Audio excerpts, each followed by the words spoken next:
I used to feel like I had to do everything all myself because I was a control freak and nobody could do it as good as me. And, all of these different bullshit stories that I was telling myself. So, what I ultimately did was I didn't rest after these types of events and I would continue to go. And, I'd wake up in the morning and feel like I have to hurry up and rush to the next thing. And just so I can fit everything or cram everything in to a day, into a week, into the month.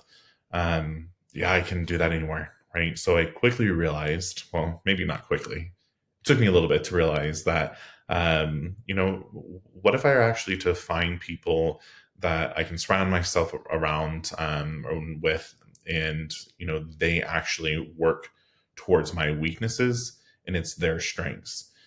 Welcome to the Leading Lane podcast for real estate pros by real estate pros with your hosts, Ashley Frederick and Stephen Birch.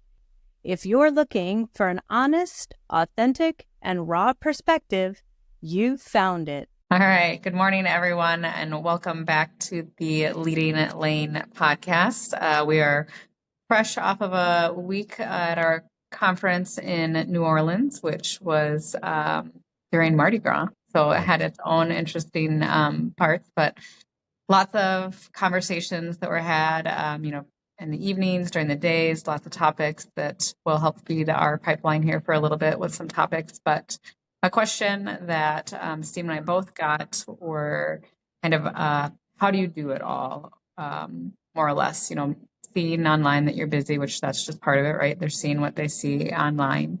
But a lot of people are, thief by comparison, right? Thief of joy by comparison. So they're just trying to compare and compare. And I think that in itself can be a problem. So let's just open up that can of you do it all, Stephen. How do you do it all? Well, I don't know how many times I got asked that last week. And first of all, I have to say that it's exhausting being around people all the time, right? Mm-hmm. Like, I love people, but that's a lot of peopling and it's a lot of things to go. So, I actually booked out my entire week this week of not doing anything.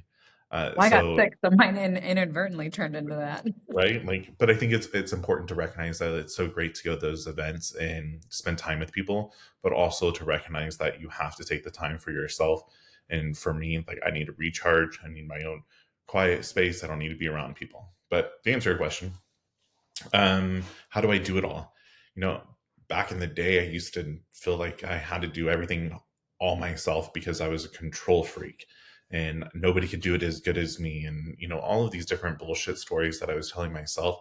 So what I ultimately did was I didn't rest after these types of events and I would continue to go. And I'd wake up in the morning and feel like I have to hurry up and rush to the next thing, and just so I can fit everything or cram everything in to a day, into a week, into the month. Yeah, I can do that anymore, right? So I quickly realized, well, maybe not quickly, it took me a little bit to realize that, what if I were actually to find people that I can surround myself around or with, and, they actually work towards my weaknesses and it's their strengths.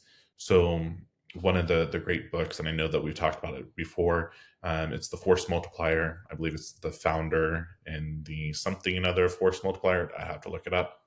Um, but it talks about how you need to be able to put these other individuals on your team to amplify and multiply what you are extremely good at. And for me, even though I say people are exhausting, I'm great at working with people. So how do I get these tedious things, in my opinion, the tedious things, but in somebody else's eyes, maybe the fun things that they love to be able to do? So I can go ahead and, like, now what I do is I build it up or have the idea, and then I delegate it and fold it into somebody else's role, so that it appears that I'm doing it all. I'm the face of it all, if you will. But I make sure that I always say that my team makes me look damn good. They're the ones that are behind the scenes making everything actually happen. And they have to deal with all my craziness and me shifting all over the place. So, but yeah, I don't do it all. And there's a book that somebody actually recommended to me. It's called Quit. I have not read it yet, But he came up to me and kind of had this conversation at conference, and he said, one of the things that we have to realize and understand is that we actually have to quit a lot of things, quit doing some of these things that are not serving your purpose and not serving what your mission is, even though you like to do them, but you got to quit it to be able to move forward. I'm just paraphrasing what our Sure. conversation was. But yeah, I don't do it all. Like there's times that I'm like twiddling my thumbs, like what should I be doing? And I feel kind of guilty that I'm not doing something. But in reality, recharging myself and working on myself, working on my health, that is working on my business. So, and I know, Ashley, you get asked all the time, or even the assumptions of, oh, you look too busy and I didn't call you, to list my house or to go look at this house or whatever else. But you get it as well, right? Hmm. Yeah, I think that it comes to like, right, we basically started these businesses from scratch, right? So for a while there, like we did do it all. Like you Mhm. had to do it all and you had to make that happen. And then I think for us in those positions, it takes time to realize that like you can start to hand some of these things off. And it's kind of to your point of there are things that I don't like to do or that I don't think are, if we break it down with our scale of, your worth per hour, right? Like me doing some of these tedious things just didn't make sense anymore. You have to get to a point where you can acknowledge that and then find other people that love to do those things, right? And Right. so again, it's about building out the right team. I actually literally just said to Caitlin this morning that I feel super bored right now, and it's probably because we're in this weird market shift of like just about spring. It's probably going to snow again, right? So it's kind of strange here. I mean, sure, I'm bored, but I also said like I wrote an offer, I got an offer yesterday, but that's boring for me. Like as far as I like to do more than that, right? Like I remember the days of Codewood, and you wrote like 10 offers a day, right? Mhm. Um, so it is that weird part of you have put so many systems in place that it ends up running like a well-oiled machine.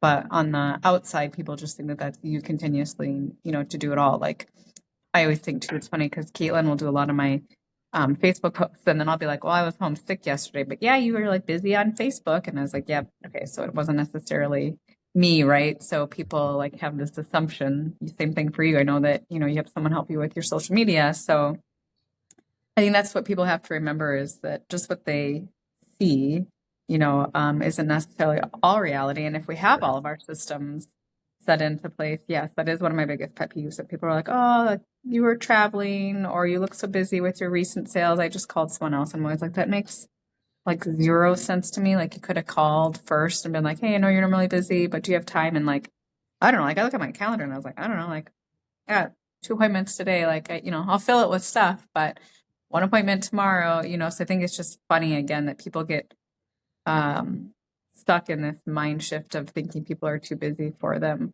When in all reality, I guess I always like to be like, don't you want to work with the busy people? Like, Right. I want to work with the busy people. I want to work with the people that are in the know, that are boots on the ground, that have all of those things readily available to them. So I think the biggest point is right how you do it all is you don't Mhm. once you get to a certain level, it's being able to get those right people. And we've also talked about sometimes you realize that the right people aren't in place and you have to be willing to make those changes too. I think that, you and I talk to a lot of people and it's a lot easier as an outsider looking into someone's business to be like, that doesn't make sense. I mean, you've done that to me, right?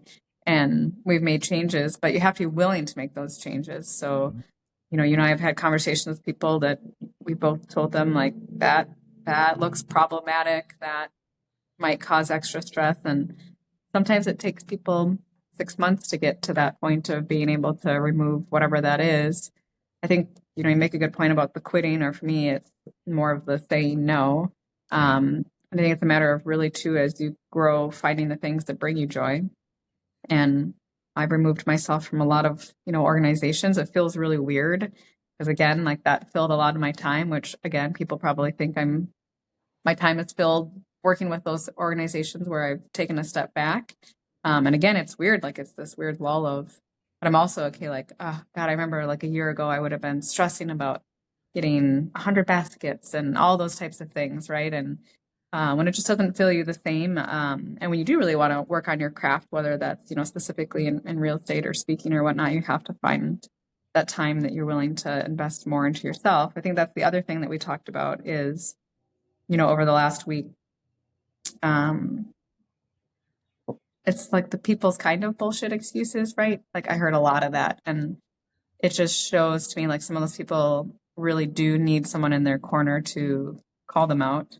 A lot of people want to be better, do better, but they're kind of just stuck in this pattern of, I think, waiting for someone to pull them out of it, when in all reality, like you typically have to pull yourself out of it.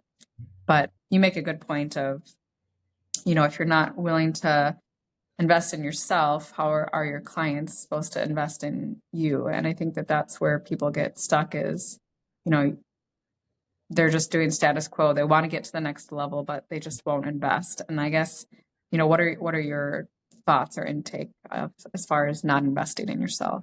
I think that the first step is you have to look in the mirror on everything, right? And that's, you have to have that realization yourself. And one of the things I've learned is that you have to be able to get whoever you're talking to on the other side to be able to speak it so it actually becomes true.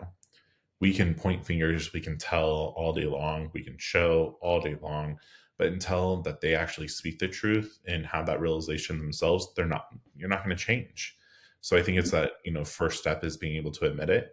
Um, but also it's this thing of like, oh, I can't afford to hire a coach. Oh, I can't go, afford to be able to, you know, um, go to this workshop or whatever else. Like, all bullshit excuses, right? Like these things that people are saying, and there are of course legitimate things that are Sure. happening, but when you see these individuals, post on going all these vacations or partying every weekend, or all of these different things that like, cool, well, in reality, it's just not a priority for you. And so because it's not a priority, like you are not realizing that you need to be able to do it. You understand something needs to shift. So I think investing in yourself is the number one thing that you can do. Changing your actions and changing your methods and procedures, and all of you have, like, if you want to change an organization, or you want to change a team, or you want to be able to impact others around you, the very first step is yourself. And so I have a really hard time, and I get really passionate about, when we talk to people about doing these different types of things and they continuously give us these bullshit excuses. Really, I'm kind of now to the point like, cool, I'm just going to remove you off of my list because I'm not going to waste my time. I see it in you. You deserve to be here, but the ball is in your court. And not that that is a sales tactic by any means. I guess it kind of is, but like in reality, I'm not giving you my energy if you're not willing to give the same energy that I'm providing you to yourself. And I think that being exclusive like that and being a little aggressive with it, and I know my personality is different than a lot of people's, but that's what people need to hear. People need to hear the cold hard truth. And I don't know what movie is it, if you can't handle the truth, right? Whatever it is, like, Yeah. um, but like you Like have. Robert De Niro or I I don't could see it. remember what I could movie see it it in like in the courtroom. Yeah. but yeah, like it's extremely wild to me that, oh, I want it, but here's my excuse. Oh, I can't change. Here's my excuse. And like the thing that I used to tell myself all the time, because I used to be one of those people. I used to, oh no, nobody can do it as good as me. I don't need the help, right? Like I'll figure it out myself. I can't afford it, right? If it's something I truly want, even if I can't afford it, there's a way. If there is a will, there's a way. There's credit cards, there's payment plans, there's how can you make, can you switch or can you trade out something? In real estate, we're in the world of negotiation, and people in those seats that are complaining or whatever, like they're not even negotiating. They're just, oh, let me just go on to the next one, and let me continue this lifestyle of bitching and complaining, like crazy.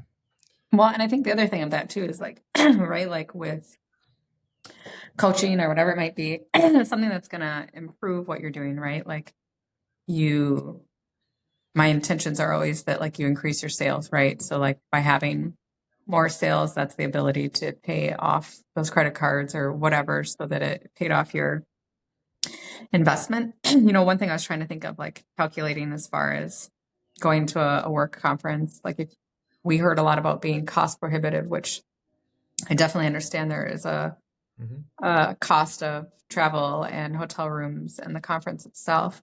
One thing I encouraged one of my agents in my office was to look at that over a yearly basis.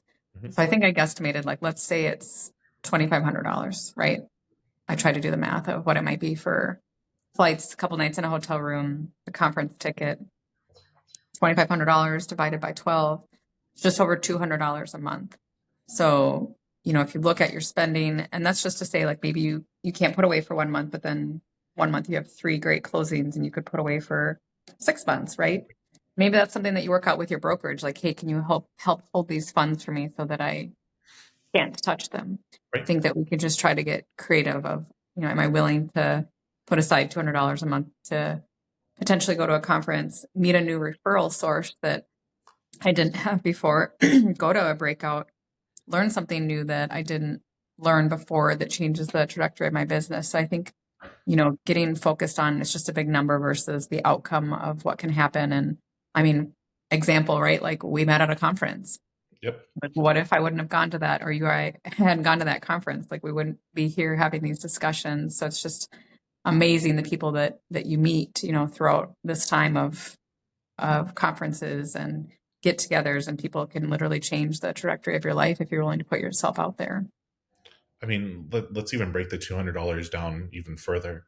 $200 divided into Okay. 30 days, right? Like, it rounded up $7 a day. That's someone's Starbucks order. Right, that's a Starbucks order. That's a cocktail. That's like, look at all the different things that truly is. That's an order off Sheen. Like, figure this out. If you really want it, you're going to figure out a way to be able to invest in yourself and actually show up and be there. Um, I shared on one of the Facebook groups about utilizing your credit card properly and making sure that you have points. And I mean, we spend a lot of money to run a brokerage and to run our own businesses. So why not actually, make money off of that, or utilize the points off of it to be able to pay for the flights or the hotel? Like, figure out how can you, maximize Leverage. your dollar, right? Like, it's a bullshit excuse that people are telling themselves. Well, and I did that, not only for the company, but on like my personal, like as a realtor, right? Like Yeah. everything that I'm spending. So, if you were to talk to people in banking, there is a lot of fraud now in checks, right? A ton of fraud in checks. And I used to write a lot of checks between the photographer, the newspaper, all those types of things. I switched them all over to my miles card, right? And it's just accumulating miles so that whether we want to travel personally or for work, I got a boatload of miles that I can just take out for that. And it's just leveraging your money is what it is versus paying those same exact things and getting nothing out of it. Well, and I don't know about you, when I first started, I was not the best about categorizing my expenses. No. Everything would just basically go on one, and then I would have to go through at the end of the year and try to be like, is this personal? Is this on the professional side? Like, what side is this? Now, if you think about that and you run all your expenses through your credit card, there is your full expense, I mean, gas even, right? Like gas on that credit card only. Like I didn't have to pull out every receipt or whatnot. It's all on that credit card. Like my bookkeeper knows that everything, and every now and then, right, I'll try to get some bonus out of something that personal that we're going to buy. But then I know, like, hey, this was a personal purchase, but we used it on this card, right? But again, it's just making your money work for you versus just spending it and not having it invested somewhere. But I think that's just, something for people to think about is I remember when we first started talking to a financial advisor and he wanted us to put $100 a month away. And I was like, no. It's really funny. This is probably like 7 years ago. And so then I made them automatically withdraw it because I was like, if I just don't see it, better idea for me. So again, think of something like that. Like, what if you just set it up with your bank that $10 a day gets moved into a savings account, right? And I had that discussion with an agent too. Like it doesn't have to be that you're putting thousands and thousands of dollars away, but if you started with $10 a day and now you can go to a conference, or you started with, $50 a month and you put that away for a weekend away, like it's just when you're not actually spending it at once or thinking about it, it just seems to accumulate and you're like, oh, look at that. I do have all of that there. A really good book and for this topic right here is the Profits First book, Mhm. right? Like, I mean, it literally goes through about what percentage you should be pulling from every check and to which account, and then basically hiding those accounts so you can't see them, or having them in a different bank so you don't have the want or the little ick to go spend really quickly. Like making it to where you're almost tricking yourself. Like how you tick. Like at least I mean, I know if the money's there, I'm gonna see it and I'm like, ooh, let's go swipe, let's go have a big fun day, type of thing.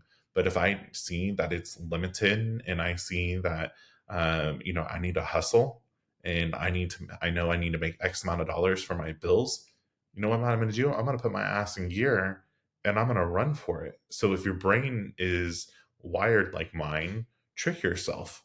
And Mhm. yes, in the back of your mind that you have these other accounts, but you set those up for a reason and you can't see them. So you're not going to automatically run and pull those numbers or pull those funds out of there. So, Yeah, we actually started the Profit First account, I think maybe 2 years ago. And um, we put some extra money in there, like when we weren't paying our rent, when we were kind of in the in between or whatnot. And then we had an opportunity that a bank was holding a special for like a 5% CD for 8 months. And I was like, literally just took the money out of our savings account, put it in that CD, letting it grow for 7 months. Like, right? It's just money that we're trying to make money and trying to make profit. So we can still add to that, but by using the Profit First, I mean, that's helping us up. So if we want to make a change at the office, or if we want to do something, really big, or something, like, we have the ability to do that because we're just consciously putting away of each check. and again, like, where did you learn all of that from? Well, you told me to read the book, and then I read the book. Sure. But like I learned from a conference and another person, right? Like, and so this is the trickle effect of how you go in, because you're investing in yourself. Like you invested in working one-on-one with me, and that was a recommendation that I had for you. You have to have these investments into yourself for professional development and personal development, so that you can then see that impact roll over onto your business side. Well, and I Business, think the other part of that is there is the recommendation, but you also have to do the follow through. yeah. I mean, because, right, we make recommendations to people a lot, and then you see them like 6 months later and it's the same situation. And, I think that is more or less what we talk about is people just get in their own way, like over and over and over again. And it's the simplest things that we tell ourselves that they're not going to answer their phone because they're too busy. Hmm. Well, I Bullshit. think even, you mentioned something about being left on unread, and Yeah. we're in sales. You know, I'm doing I don't follow up. always leave you on unread, just when I'm like really sick. But anyway. Oh, I know. Like, and I had to tell Ryan that too. So like, they're either at volleyball and she doesn't want to tell me, or she really is sick. So, um, but no, like even after this follow up, leaving a conference, and I'm gonna call people out right now. Like I'm not gonna call you out by name, but every single person at that conference is in sales, trying to sell something. And when I'm reaching out, doing my follow up, and saying, "Hey, it was great connecting with you. You expressed interest into this, event, this, the broker fast track retreat.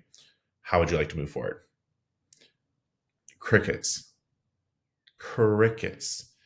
And so, like, the only thing that my mind can go to is either you don't have enough balls to say, no, I'm not interested, or two, this is exactly the reason why your production and your units are lacking and you're not being profitable, because you actually have people reaching out to you and you don't even have the common courtesy, the decency to make a response or say, hey, see your message. I'm busy.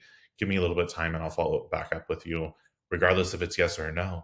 So, I just think it's kind of just crazy to me of we're in sales. We bitch about that we aren't doing well enough or whatever the case may be, but you can't pick up the phone. You can't respond to a message. Maybe you have people literally knocking on your door and um, you're not willing to get your ass off the couch and open the door. Well, and I'll be honest, like I had a situation. Sometimes I think we also we assume that we know why someone's reaching out. Hmm. So right, I was super sick on Tuesday, like down and out, right? Not a good day.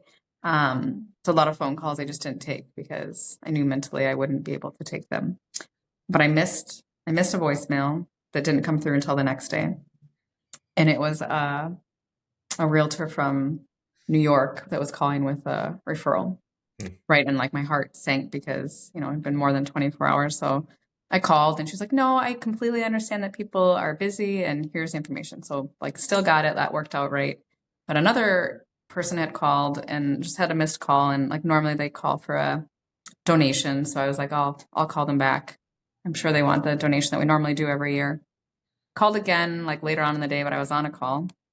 So I was like, that's strange. So then he called again on Wednesday morning and I was like, literally made sure that I was in a place I could answer it. And nope, they had referred me to someone that was looking to sell their Yeah.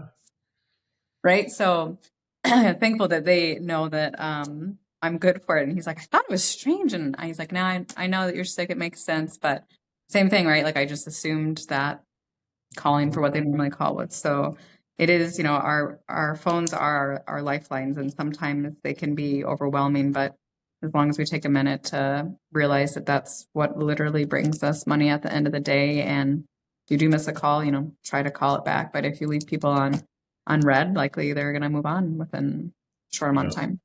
it's really funny because now that you said that, this I didn't really realize it at the time, but one of our staff could not go to the conference, and so there was an agent that I knew would really benefit from it, an outside company, and a different brokerage within the same franchise.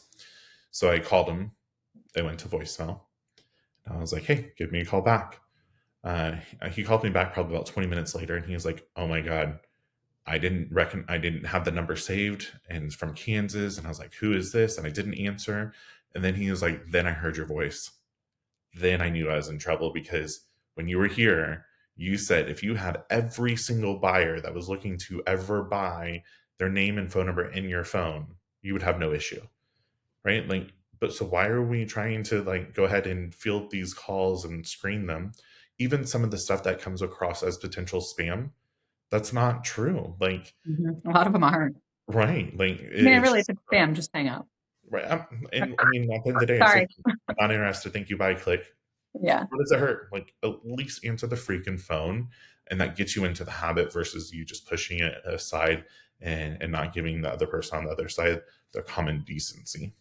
Well, and I always say too, like we always talk about how some of our closest friends are out of a real estate transaction, right? Many of my close friends came out of a real estate transaction. Like, what great human did we miss adding into our lives because we didn't take that call? Mm. I think that's great. Didn't take the call. I didn't show up for myself. Didn't invest to go to that workshop. Didn't invest to go to that conference. There's so many opportunities that are literally right there that can change the entire future of yourself, of your business, and how it can lead you to the next opportunity. So I couldn't agree more. All right. Great talk. Tune in next time. And as always, if you have any topics or you would like to be a guest, please reach out. We would love to hear from you. If you've enjoyed today's episode, please like, subscribe, and share with others. Stay connected for more genuine insights and strategies to boost your real estate career on Facebook or check out our website. We'll see you next time.